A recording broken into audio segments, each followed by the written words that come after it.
മിശിഹായിൽ എത്രയും സ്നേഹം നിറഞ്ഞവരെ, ആണ്ടുവട്ടത്തിലെ 20-ാം ഞായറാഴ്ചയിലെ തിരുക്കർമ്മങ്ങളിലേക്ക് നമ്മെ നയിക്കുന്ന തിരുവചന ഭാഗങ്ങൾ ദൈവത്തിന്റെ സാർവത്രിക രക്ഷാകര പദ്ധതിയുടെയും അതിരുകളില്ലാത്ത കാരുണ്യത്തെയും കുറിച്ചാണ് പ്രതിപാദിക്കുന്നത്. ഇന്നത്തെ ഒന്നാമത്തെ വായന യെശയ്യാ പ്രവാചകന്റെ പുസ്തകം 56-ാം അധ്യായം 1-6 മുതൽ 7 വരെയുമുള്ള തിരുവചനങ്ങളാണ്. ഈ വായന മാനവരക്ഷ എല്ലാവർക്കും വേണ്ടിയുള്ളതാണെന്ന ദൈവത്തിന്റെ വലിയ പദ്ധതി വെളിപ്പെടുത്തുന്നു. പ്രവാസത്തിനു ശേഷം തിരിച്ചെത്തിയ ഇസ്രായേൽ ജനത്തോട് യെശയ്യാ പ്രവാചകൻ സംസാരിക്കുമ്പോൾ ദൈവം തന്റെ നീതിയും രക്ഷയും ഉടൻ വെളിപ്പെടുത്തുമെന്ന് ഉറപ്പു നൽകുന്നു. എന്നാൽ ഈ രക്ഷ ഇസ്രായേൽ ജനത്തിന് മാത്രമായി പരിമിതപ്പെടുത്തിയ ഒന്നല്ല. കർത്താവിനെ സേവിക്കുവാനും അവിടുത്തെ നാമത്തെ സ്നേഹിക്കുവാനും മുന്നോട്ട് വരുന്ന അന്യവംശജരെയും ദൈവം തന്റെ പക്കലേക്ക് നയിക്കും. എന്റെ ആലയം എല്ലാ ജനതകൾക്കും വേണ്ടിയുള്ള പ്രാർത്ഥനാലയം എന്ന് വിളിക്കപ്പെടും എന്ന ദൈവവചനം യഹൂദരുടെ സങ്കുചിത ചിന്താഗതികളെ തകർക്കുന്നതാണ്. ജാതിയോ വംശമോ നോക്കാതെ ദൈവത്തോട് വിശ്വസ്തത പുലർത്തുന്ന ഏതൊരാൾക്കും അവിടുത്തെ സന്നിധിയിൽ പ്രവേശനമുണ്ട് എന്ന സുവിശേഷ സത്യത്തിന്റെ പ്രവചന രൂപമാണ് ഇന്നത്തെ ഒന്നാം വായന വെളിപ്പെടുത്തുന്നത്. ഇന്നത്തെ രണ്ടാമത്തെ വായന പൗലോസ് അപ്പോസ്തലൻ റോമാക്കാർക്ക് എഴുതിയ ലേഖനം 11-ാം അധ്യായം 13 മുതൽ 15 വരെയും 29 മുതൽ 32 വരെയുമുള്ള തിരുവചനങ്ങളാണ്. പൗലോസ് അപ്പോസ്തലൻ ഈ ലേഖനത്തിൽ വിജാതീയരുടെ അപ്പോസ്തലൻ എന്ന തന്റെ ദൗത്യത്തെക്കുറിച്ച് അഭിമാനത്തോടെ സംസാരിക്കുന്നു. യഹൂദർ യേശുവിനെ നിരസിച്ചപ്പോൾ രക്ഷ വിജാതീയരിലേക്ക് എത്തിച്ചേർന്നു. എന്നാൽ പൗലോസ് ശ്ലീഹ തന്റെ സ്വന്തം ജനമായ യഹൂദരെ പൂർണ്ണമായി തള്ളിക്കളയുന്നില്ല. വിജാതീയർക്ക് ലഭിച്ച ദൈവകാരുണ്യം കണ്ട് യഹൂദർക്ക് അസൂയ തോന്നുവാനും അങ്ങനെ അവരും യേശുവിലേക്ക് മടങ്ങി വരുവാനും പൗലോസ് അപ്പോസ്തലൻ ആഗ്രഹിക്കുന്നു. ഒരു കാലത്ത് അനുസരണക്കേട് കാണിച്ച വിജാതീയർക്ക് ഇപ്പോൾ കാരുണ്യം ലഭിച്ചതുപോലെ ഇപ്പോൾ അനുസരണക്കേട് കാണിക്കുന്ന യഹൂദർക്കും ഒടുവിൽ ദൈവത്തിന്റെ കാരുണ്യം ലഭിക്കുമെന്ന് പൗലോസ് അപ്പോസ്തലൻ ഓർമ്മിപ്പിക്കുന്നു. എന്നാൽ അവർ അനുതപിച്ച് മാനസാന്തരപ്പെട്ട് ദൈവത്തിലേക്ക് തിരിച്ചു വരണം എന്നും പൗലോസ് അപ്പോസ്തലൻ അവരെ ഓർമ്മിപ്പിക്കുന്നു. ഈ 1ഉം 2ഉം വായനകളുടെ പശ്ചാത്തലത്തിലാണ് നാം ഇന്നത്തെ സുവിശേഷത്തിലേക്ക് പ്രവേശിക്കുന്നത്. ഇന്നത്തെ സുവിശേഷം മത്തായിയുടെ സുവിശേഷം 15-ാം അധ്യായം 21 മുതൽ 28 വരെയുള്ള തിരുവചനങ്ങളാണ്. യേശു ഗലീലയിലെ തന്റെ ശുശ്രൂഷകൾക്ക് ശേഷം ടയർ, സീദോൻ എന്നീ വിജാതീയ പ്രദേശങ്ങളിലേക്ക് പോകുന്നു. അവിടെ വച്ചാണ് ഒരു കാനാൻ സ്ത്രീ അവനെ സമീപിക്കുന്നത്. ചരിത്രപരമായും മതപരമായും യഹൂദരുടെ ശത്രുക്കളായിരുന്ന കാനാൻ ജനതയുടെ പ്രതിനിധിയായിരുന്നു ഈ കാനാൻ സ്ത്രീ. അതുമാത്രമല്ല, മക്കളെക്കുറിച്ച് വേദനിക്കുന്ന ഓരോ അമ്മയുടെയും പ്രതിനിധി കൂടിയാണ് ഈ കാനാൻ സ്ത്രീയായ അമ്മ. ഒരമ്മയുടെ സ്നേഹത്തിന് അതിരുകളില്ലെന്ന് നമുക്കറിയാം. ഒരു കുഞ്ഞ് വേദനിക്കുമ്പോൾ ലോകത്തിൽ മറ്റാരെക്കാളും കൂടുതൽ വേദനിക്കുന്നത് ആ അമ്മയാണ്. ഇവിടെ ഈ കാനാൻകാരി അമ്മയുടെ മകൾ പിശാച് ബാധയേറ്റ് കൊടിയ യാതന അനുഭവിക്കുകയാണ്. ആ മകളുടെ വേദന അമ്മയുടെ സ്വന്തം വേദനയായി മാറിക്കഴിഞ്ഞിരുന്നു. അവൾ യേശുവിനോട് നിലവിളിച്ച് പറയുന്നത് എന്റെ മകളെ സുഖപ്പെടുത്തണമേ എന്നല്ല, മറിച്ച് കർത്താവേ, ദാവീദിന്റെ പുത്ര, എന്നോട് കനിയണമേ എന്നാണ്. മകളുടെ പിശാചു ബാധ ഈ അമ്മയുടെ ജീവിതത്തെ അത്രമേൽ തകർത്തിരുന്നു. അവൾ അനുഭവിച്ച മാനസിക വിഷമം ആ വാക്കുകളിൽ പ്രകടമാണ്.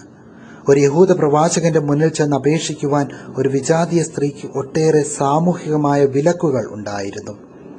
അന്നത്തെ സമൂഹത്തിൽ സ്ത്രീകളുടെ പദവി ചെറുതായിരുന്നു. അതിലുപരി അവൾ ഒരു വിജാതീയയുമായിരുന്നു.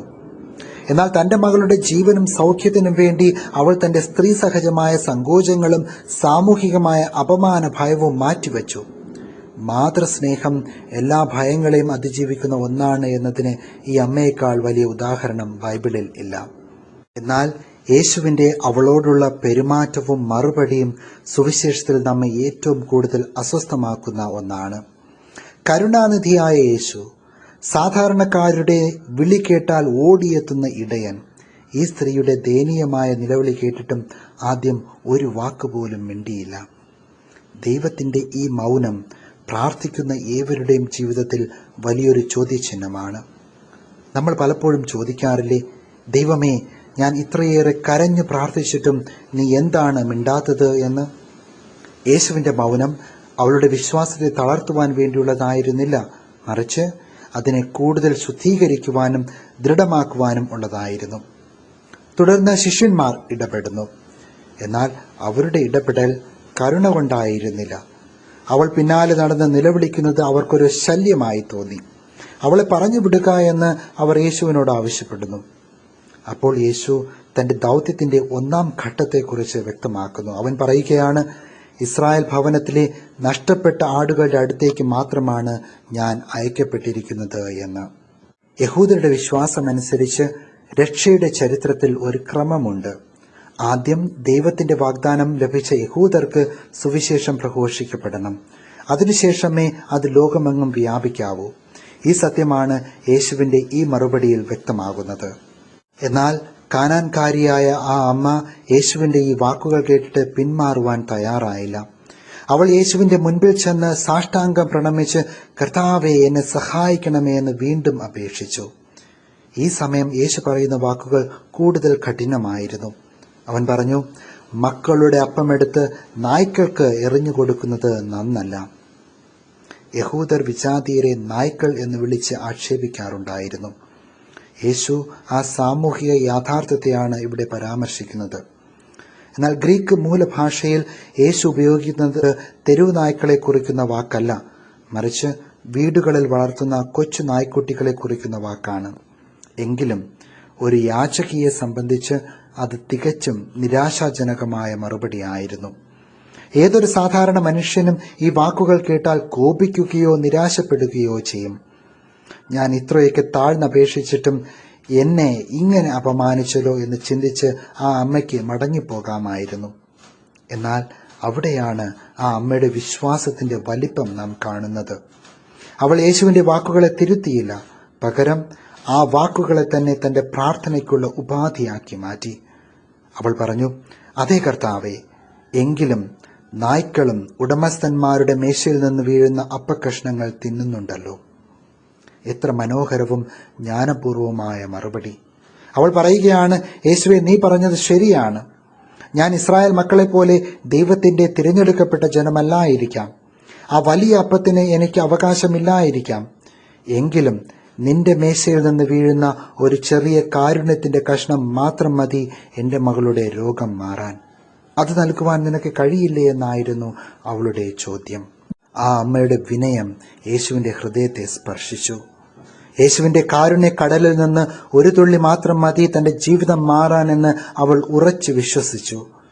അങ്ങനെ ഉറച്ചു വിശ്വസിച്ച അവളുടെ മുൻപിൽ യേശു തന്റെ കരുണയുടെ മുഖം വെളിപ്പെടുത്തുന്നു.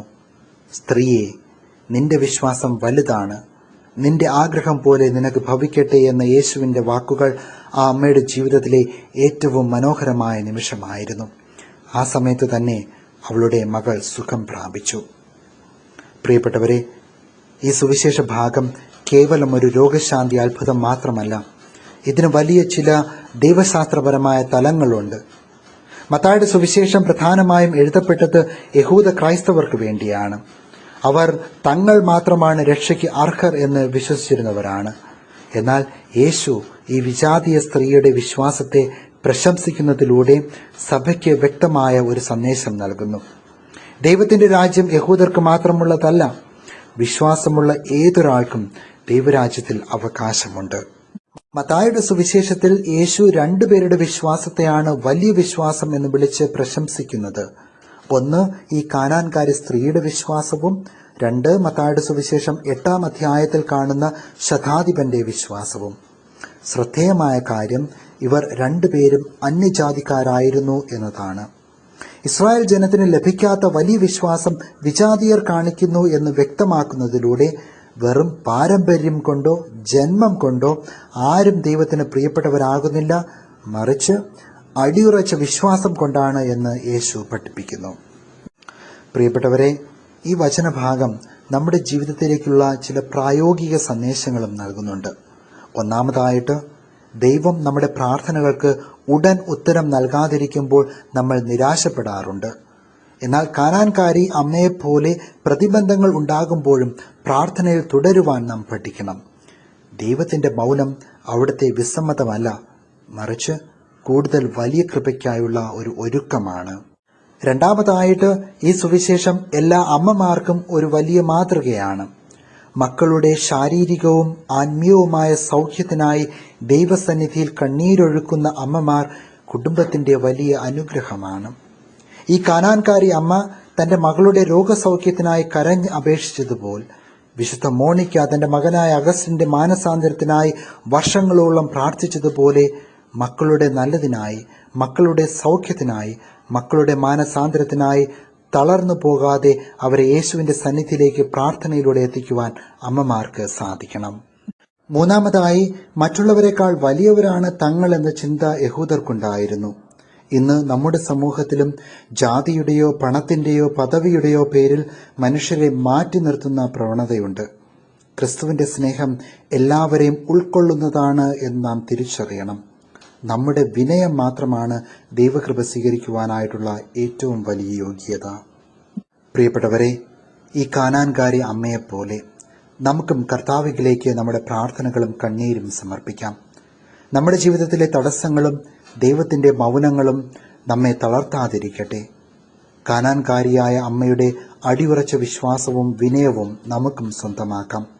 ദൈവം തൻ്റെ മേശയിൽ നിന്ന് വീഴുന്ന കഷ്ണങ്ങളല്ല, മറിച്ച് തൻ്റെ ജീവൻ തന്നെയായ അപ്പമാണ് വിശുദ്ധ കുർബാനയിലൂടെ നമുക്ക് നൽകുന്നത്. ആ ദൈവസ്നേഹത്തിൽ വിശ്വസിച്ചുകൊണ്ട് നമുക്ക് ഭക്തിയോടെ പ്രാർത്ഥനയോടെ ജീവിക്കുവാൻ ശ്രമിക്കാം. ദൈവം നമ്മെ എല്ലാവരെയും സമൃദ്ധമായിട്ട് അനുഗ്രഹിക്കട്ടെ. ആമേൻ.